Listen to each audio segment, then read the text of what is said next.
Aloha! Well, I'm just going to draw this one out for us. I really want you to know what the notes are here on the treble clef. So what I'm going to do is I'm just going to draw out the treble clef and the circle of fifths so we can see it in real time.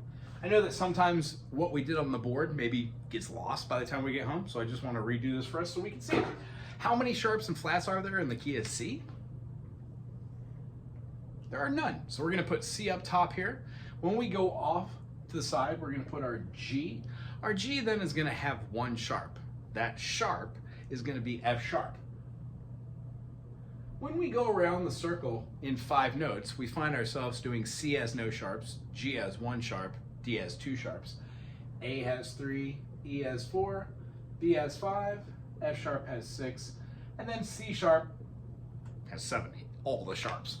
Grabbing another color, I could do the F right off to the side, the B flat, the E flat, the A flat, the D flat, G flat, and the C flat.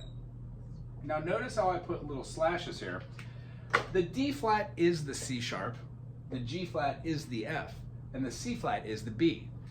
It just so happens we use the certain terminology of the 7 letters, as we've discussed. I wouldn't say things twice. Therefore, I wouldn't say C major, D minor, E minor, F major, G major, A minor, C flat diminished, C. It wouldn't make sense. 1, what happened to B? And 2, I wouldn't say C twice. So when we're going through these, we know that a 1, a 3, and a 5 make up our chord. So when we play a chord that consistently has a 1, a 3, and a 5, we're playing the triad. Each one of these are root notes for something else. So the reason why when we write out 1, 2, 3, 4, 5, 6, 7 is that we know what the tone is that's on the root position. We get rid of the 2 and 4 and we have a triad. So every chord we've learned thus far is a combination of a basic foundation. You will see a note that looks like this on your fretboard, which represents a third. You will also see chords and notes that look like this. And then there'll be a space and a space. Those represent having a whole tone and then an open tone. But as soon as we move those up the fretboard, no matter where we move them to, it changes the tone. So you can have a G7, which is a B, D, and a G, based off of the 1, 2, 3, 4, 5, 6, and 7.